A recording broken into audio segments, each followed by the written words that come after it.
Hello, my delicious co-creators. Lilu here in beautiful, beautiful, beautiful California in Santa Monica. Actually, Malibu. There's the ocean right there. It is amazing. Thank you, Anamika, for accepting to do another interview. I have so enjoyed the last conversation I had with this lady, and I know you guys have also, that I wanted to go deeper in this topic. I feel that Anamika presence and knowledge and wisdom is very needed on the planet right now, and for me, you're the Eckhart Tolle. You're one of those shining bright stars out there that is making such a difference, and we really need this energy, because it's also energy. It's not just the words, huh? Right. Isn't exactly. it? Well, we're doing the interview at a perfect time, this tape, because we're in a time of enormous change right now. We've just been through earthquakes and a tsunami and a almost nuclear meltdown. And what's so important about this period of time is that the enormous rapidity of change actually allows for breakthrough as we break down. And what's breaking down is the old structure. So as the bedrock upon which we've been standing as a collective, as humanity, and for each of us individually, as that bedrock crumbles, it offers us an opportunity to not just grow, but literally change dimension. And changing dimension is what's so challenging to understand, because it can't be understood by the mind. It's literally, as you were saying, an energy experience. And that's what the spiritual awakening work is about, is helping people literally shift from one operating system or one way of being to an entirely different one. And maybe we should talk a little about what the old one is and what the new one is, so that everybody can start to feel the difference in the energy and the difference in the resonance. Yeah, because a lot of people are losing jobs, health, loved ones. The tragedies are happening. So I guess this is part of the old world. It's part of what's happening, is that we're in the process of change. And change is constant. Change is occurring every minute of every day. And if we resist change, then we can really get smashed. Yeah. The more that we are able to actually flow with change and embrace change and realize that we are choosing the change, it's not just happening to us, but that we literally are the change itself. The more that we can be at one with that and at peace with that, the less we get battered about by it. Mm-hmm. So it would be the difference, for example, here's a funny one. We can see the ocean here. If you were sitting in a little boat on top of the ocean and hanging on for dear life, so as not to drown in the ocean, you would be exerting a tremendous amount of force and energy and effort to try not to fall into the ocean and drown. Mm-hmm. Okay, so that's one state of being, or one dimension, which takes a huge amount of muscle and effort to not fall into that ocean. On the other hand, what if you are the ocean itself? Not just swimming in the ocean, but what if you are the ocean? And if you are the ocean, you're full of currents and tides and eddies and flows, and that change and movement and that fluidity and dynamic, complex, interactive water is natural. It's just life, right? If you are the ocean, then you would lose all fear of drowning in it, and you wouldn't be afraid of change, because it's the nature of the ocean is to keep moving and changing. And literally we're changing from, in this world, as humanity, from a very rigid, tight, hard, like rock, into a fluid system that's dynamic and moving, that actually allows us to open into our limitless resource, rather than be locked down into a very small, limited way of being and thinking. And we're right in that period of time right now. We're in the final phase of movement of the Mayan calendar. We're reaching 0 point, which is a whole new energetic, and we're right there. So change is occurring as a natural movement of energy, and it's very fluid, and what it opens us into is deliciousness, juiciness, your tour, right? It opens us into a very different feeling.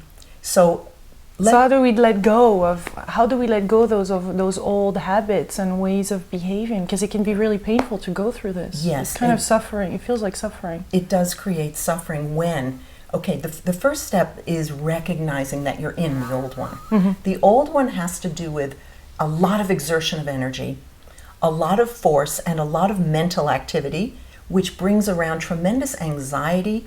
It also is an attempt to get it perfect and get it right, as opposed to just allowing for the process of life. Interesting. Life is a process, and we need constant forgiveness of everything.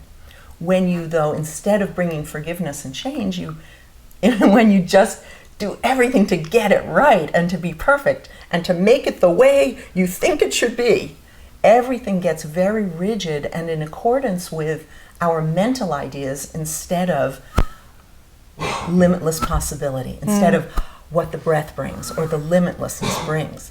So instead we lock it down. So the first step is to recognize that you're doing that. Now, once you feel that you're doing that, an easy place to find it is that the solar plexus, the third chakra, tends to clench. And besides that clenching, the whole body actually stiffens up with rigidity and the energy stops moving and flowing. And you can create incredible pain in your body, incredible suffering, without even realizing that you've become tense and rigid and stiff, trying so hard to be good and earn the approval. Hello, you. What's her name? Her name is Shaqqara. She's beautiful. Hello. The fluidity again. Yeah, it flows in and flows out as she wishes. Yeah. So one of the things that happens in the old paradigm is that we literally, instead of coming from our fluid, limitless inner resource, we give our power away and we look for approval, we look for safety, we look for love, we look to get our most basic human needs met from out there or to avoid punishment. So we either try to be really, really good or really bad, special good or special bad, both of which are pretty much the same. In the new paradigm, instead of looking to get our needs met from outside, we are literally willing to open up to discover that we are that sea of sensation. We are literally, she's joining us on the couch. Oh, beautiful. So in the new paradigm, we are literally the ocean, and the ocean is a sea of movement and sensation, and it's a fluid system that's always changing and moving. In the old, the first thing is to recognize that it doesn't feel good. You know, we don't have any motivation to change unless something doesn't feel good. So when it doesn't feel good and we realize the toll it's taking on our body, on our everything, our relationships, our lives falling apart, things breaking down, it's like, oh, maybe I'm not coming from the most wise and loving and empowered part of myself. And how can I shift from that old dimension, that old way, into my heart? Because if you're going to live from one part or another, the heart is the part that's big enough to include the mind and everything else. The mind is not big enough to include your heart. Your heart is your doorway into your limitless nature. That's from your heart you can start to access and discover your bigger self. You find your soul, your spirit, your limitless nature. And that is not an idea, it's not a mental concept, it's literally a resonance. It's literally a state of being. And when you enter that state of being and you feel it, it's an entirely different feeling. So from that, your life, you create an entirely different reality. And it's not mental, it's not, well, now I think I'm going to get in my heart. It's the question you asked was so good because it's when I recognize that I'm coming from an old place of control and force and trying to get it right and pushing. And I can really feel the impact on myself that this doesn't feel good. That at that moment, if you bring literally forgiveness, which means I care enough about myself to make a new choice, because I recognize that the way I've been is actually hurting me and hurting others, then you literally bring the frequency of forgiveness. And forgiveness doesn't mean I've done it wrong and I'm bad and I deserve to be punished, so now I can forgive myself. That's not forgiveness. Real forgiveness is I care so deeply about me and everyone that I am making a new choice in this moment. So it's constant forgiveness and compassion and love that we give to ourselves? Well, you're so tuned in.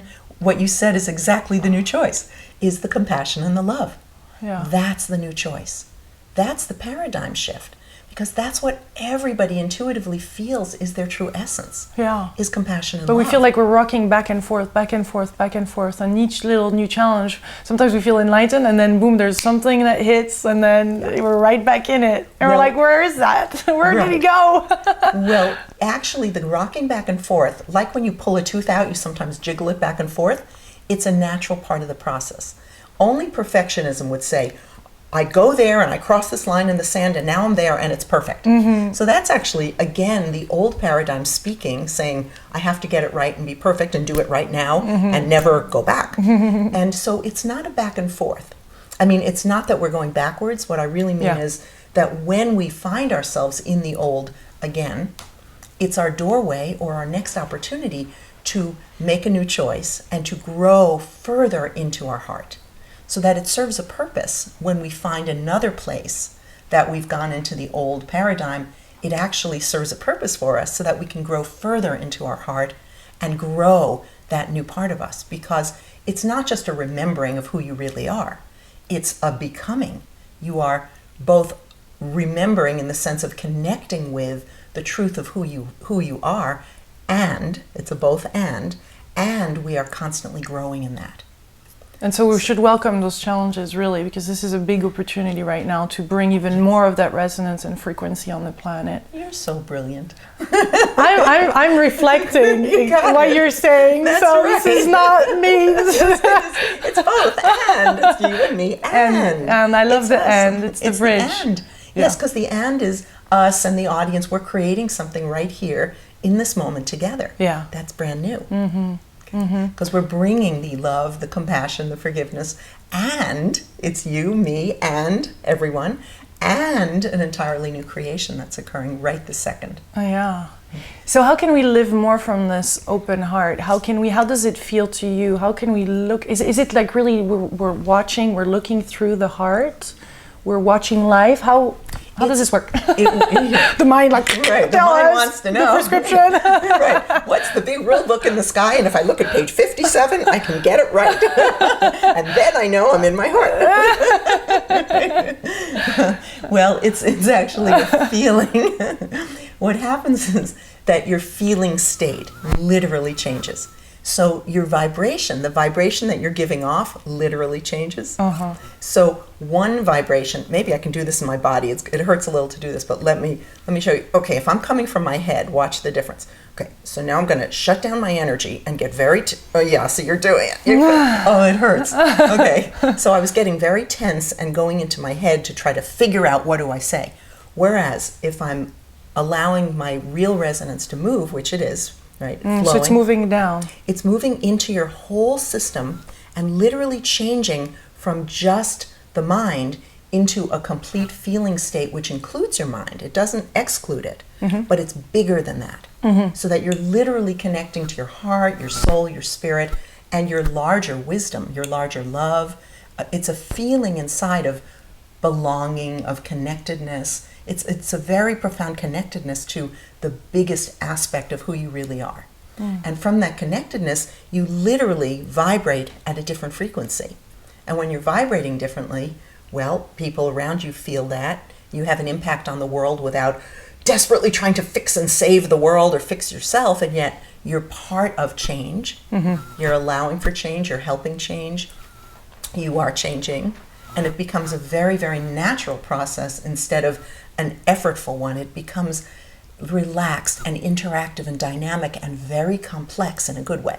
Because when we're thinking about the brain, for example, and the nervous system, the more complex your neural network is, the more brilliant, the more creative, the more awake, the more full of light, because you want a tremendous amount of complexity of movement. Whereas if we get everything down to a one-trick pony, it becomes very boring. That would be like an artist trying to paint with one color on the palette, or a musician playing with two keys. Well, over time that gets a little stagnant. So you want, hundreds of thousands of colors to paint with, not just two or one, right? So the more complex and alive and interactive and dynamic your system is, which it is, it's limitless, the more creative, the more loving, the more alive, the more you feel full of life and alive and awake and aware. So it's a completely natural process, but it's shifting from a small place that we identify ourselves as very small and very trying to be perfect and get it right, to freedom, to dynamic ease, open fluidity that's just, like the biggest breath of freedom. So ego is not really needed? Well, it is. Ego is a very useful thing, actually, when it's harmonious and integrated. When it starts to act up because you've given it too much power, then you're fighting with your ego and it's taking over and you're in trouble. But your ego, you can think of it very simply as something that just gives you data. It just tells you hot, cold, up, down, this, that.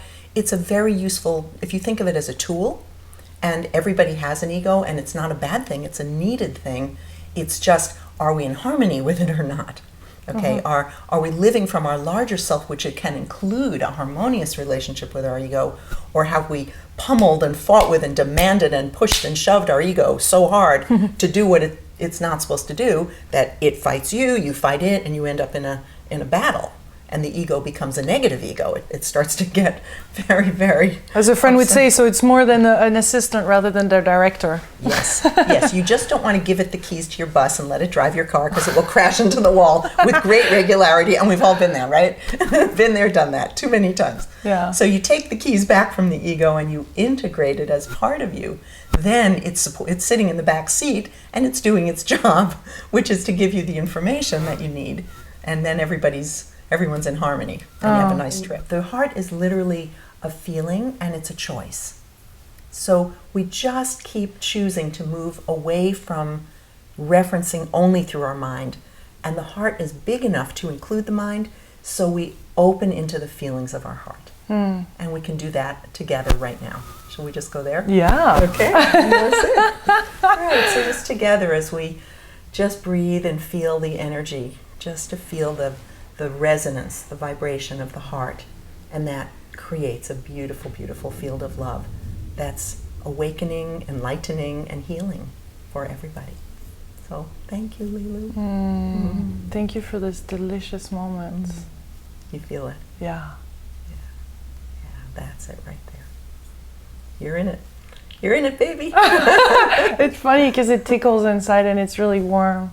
That's your heart. Yeah. Yay. And it feels like a lot more cells and a lot more things are connected. Yes, that's it. Whatever exactly. that is. It's you. It's you connecting. And then through that, the soul can really participate, I guess, Yes, and express itself. guide, yes. So instead of leading from your mind, you lead from the expression of your soul, your heart, your spirit, all of it, all of you, the bigger aspect of you. And it's easy in your presence to do that. I really feel you have this gift of helping us to be in this place. Well, that's exactly That we can what- all do that. Yes, everybody can go there, and that's what this work is about, is exactly that, is I just help you find that in yourself. It's not about me, it's about helping you connect to your greater nature, your heart, your soul, your spirit, and to then live from there and create ecstatically the kind of life that you wish. How did you discover that? Can you tell us a little bit about your story? Well, it was a gift I was born with, and I was born remembering the connection to this part, and yet I've, just like you, I've gone through looking at and examining and integrating every bit of myself. So the journey that I'm on and the process that I go through is the same one that I teach, and it's just through my own life experience. But you remember something else, huh? You remember what it feels like Yeah. all the time. Yeah. Thank you, Anamika. It was You're so welcome. wonderful to spend again this moment Thank with you. Thank you. This is eternal. Thank It you. is. Thank you, sweetie. Oh, isn't you juicy? I mean, isn't that another juicy conversation? This is what the tour is about, sharing this juiciness so we can all remember to live from our hearts and to let our soul shine and guide us. Beautiful. Couldn't have said it better. Awesome! Much love, my delicious co-creators. Bye.